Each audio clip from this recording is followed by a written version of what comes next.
You lock eyes with your dog. They stare back, deep, unblinking, intense. And you smile, because you think you know exactly what that means. Love, right? Loyalty. That beautiful bond between a human and their best friend. But what if I told you that everything you think you know about that stare is wrong? What if that look your dog gives you, the one that melts your heart every single time, is actually something far more complicated, far more primal, and in some cases, something you should be genuinely concerned about? Stay with me, because by the end of this video, the way you look at your dog will never be the same again. Let's start with something simple. Think about the last time your dog stared at you. Maybe you were eating. Maybe you were sitting on the couch. Maybe you woke up in the middle of the night and felt that strange feeling of being watched, only to turn on the lamp and find your dog just staring at you from across the room. You probably laughed it off, called it cute, posted it online, got 100 likes. But here's the thing. Dogs do not stare for one single reason. They stare for many reasons, and some of those reasons have absolutely nothing to do with love. In fact, one of those reasons is something that most dog owners completely misread, and that misreading can lead to some serious problems down the road. But we'll get to that. First, you need to understand something about how dogs actually see the world, because dogs are not humans. I know that sounds obvious, but most of us treat our dogs like small, furry people. We project our own emotions onto them. We assume that because we make eye contact when we love someone, our dog must be doing the same thing. That assumption is one of the most common mistakes dog owners make, and it starts right here, with the stare. In the wild, among wolves, which are the closest living relatives of your domestic dog, direct, prolonged eye contact is not a sign of affection. It is a challenge. It is a dominance signal. It is one animal saying to another, "I am watching you, I am assessing you, and I have not yet decided what I will do." Now, your dog is not a wolf. Thousands of years of domestication have changed a lot about how dogs communicate with humans, but that ancient wiring is still in there. It does not just disappear. And this is where things start to get interesting. Over thousands of years of living alongside humans, dogs actually developed something unique in the animal kingdom. They evolved the ability to follow human gaze, to read human facial expressions, and yes, to make meaningful eye contact with people in a way that no other animal on Earth can quite replicate. When your dog stares at you and you stare back and you both hold that gaze, something real is happening. Oxytocin, the bonding hormone, the same chemical released between a mother and her newborn baby, is released in both of you. Scientists in Japan actually proved this. They set up experiments where dogs and their owners gazed into each other's eyes, and they measured oxytocin levels before and after. The levels shot up, in both the human and the dog. So yes, sometimes the stare really is about love. But here's what those headlines left out. Here's what most dog owners never hear. That same study found that the oxytocin response only happened in dogs with a trusting, secure relationship with their owner. In dogs with anxious attachments, in dogs who had experienced inconsistent care, in dogs who were actually staring out of stress or insecurity, the results were completely different. Same stare, completely different meaning. And you cannot tell the difference just by looking. So how do you know which stare you are actually getting? That is the question. And to answer it, we have to go deeper. We have to talk about what is actually going on in your dog's mind when they look at you, because it is not one thing. It is never just one thing. There is the resource stare. This is one of the most common types, and it is the one most people misread as love. Your dog wants something. Food, a walk, attention, the ball that rolled under the couch. And they have learned, because dogs are incredibly smart and incredibly tuned in to human behavior, that staring at you gets results. Think about it. You are sitting at the dinner table. Your dog walks in, sits down in front of you, and locks eyes with you. You feel that warmth, that connection, and then you slip them a piece of chicken, What just happened? You just taught your dog that staring works. You rewarded the behavior. And now your dog has a tool, a very effective tool, and they are going to use it over and over again. This is not love. This is strategy. Brilliant, adorable, emotionally manipulative strategy. And honestly, you cannot even be mad about it because it shows just how incredibly attuned your dog is to you. They watched you, they learned you, they figured out exactly how to get what they need from you. That is actually a sign of a high level of emotional intelligence in animals. But it is important that you recognize it for what it is, because if you do not, you end up with a dog that has learned to control you with their eyes, and that dynamic is not healthy for either of you in the long run. But here is where it gets more serious. Here is where I need you to really pay attention. There is another type of stare that looks almost identical to the loving gaze. It has the same intensity, the same unbroken focus, the same feeling of deep connection. But it is not connection at all. It is anxiety. It is hypervigilance. It is your dog in a low-level state of stress, watching you the way a prey animal watches a predator. Not because they are afraid of you specifically, but because something in their environment feels uncertain, feels unstable, and you are the most stable thing in their world. So they lock onto you. They track you. They follow your every move with their eyes because losing sight of you feels like losing their only anchor. This kind of staring often comes with other subtle signs that people miss.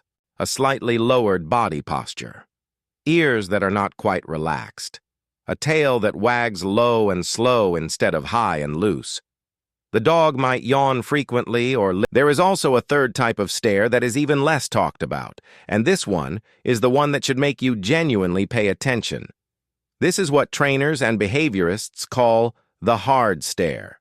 And unlike the soft, blinking, melty gaze that you probably think of when you imagine your dog looking at you lovingly, the hard stare is different in very specific ways. The eyes go still, not soft, not blinking.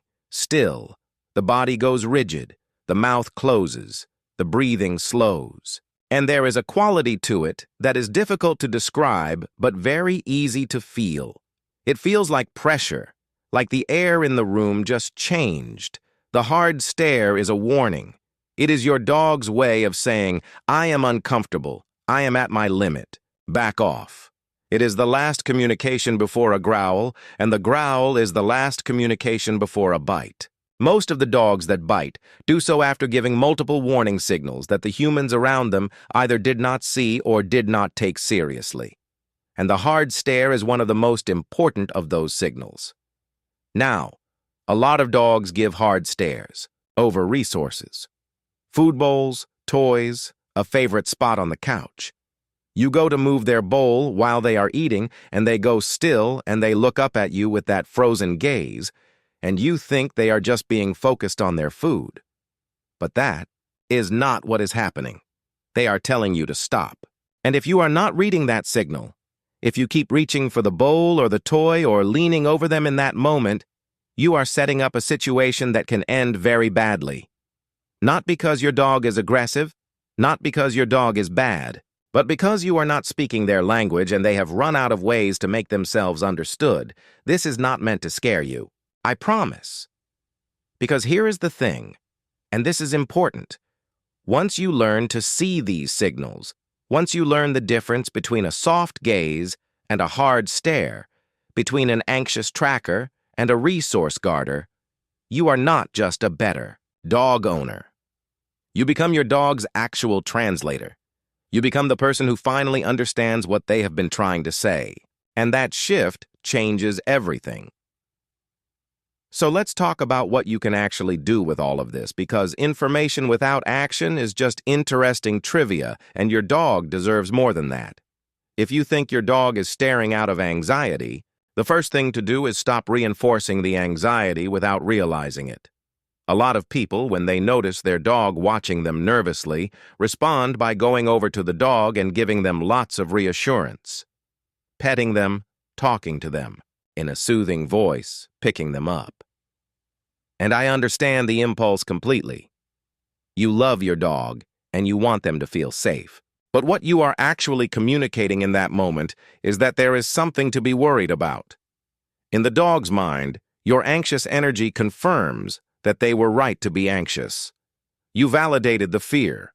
Instead, the most powerful thing you can do is model calm, move slowly and predictably.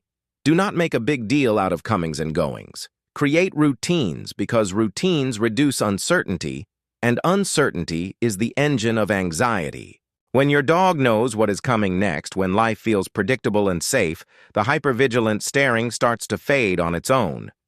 If you suspect resource guarding and that hard stare when you approach their food or toys, the solution is counterintuitive, but it works. Instead of trying to dominate the situation or assert your authority as some older training philosophies would have you do, you trade up. You teach your dog that you approaching their stuff is always a good thing, never a threatening thing. You toss a high-value treat near their bowl from a distance. You do this over and over until approaching you near their resources stops being scary and starts being exciting.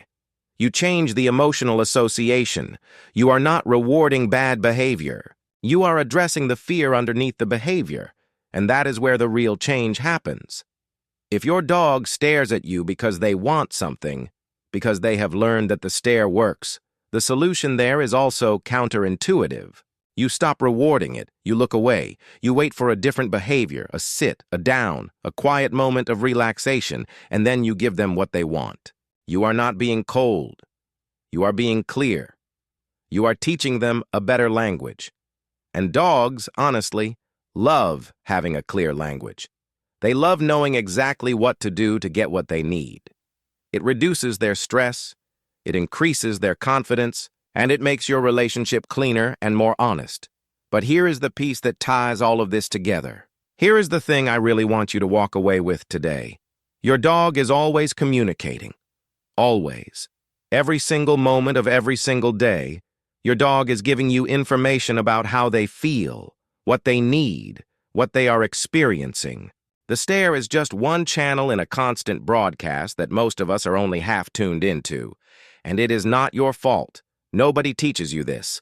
You bring a dog home and you figure it out as you go, and you make assumptions based on human, social behavior that do not always translate. That is just how it happens for most people. But the owners who have the most extraordinary relationships with their dogs, the ones where the dog seems almost eerily calm and confident and connected, those are the owners who learned to listen, not just to the cute moments, not just to the tail wags and the belly rolls, but to all of it.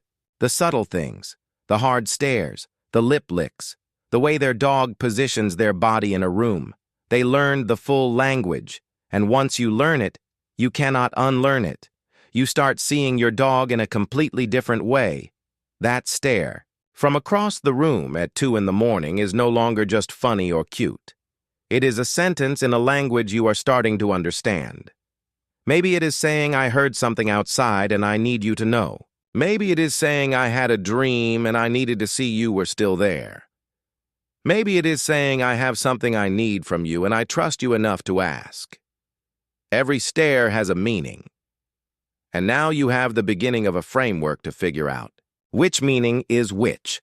So the next time your dog looks at you, really looks at you, pause for a second before you melt into it.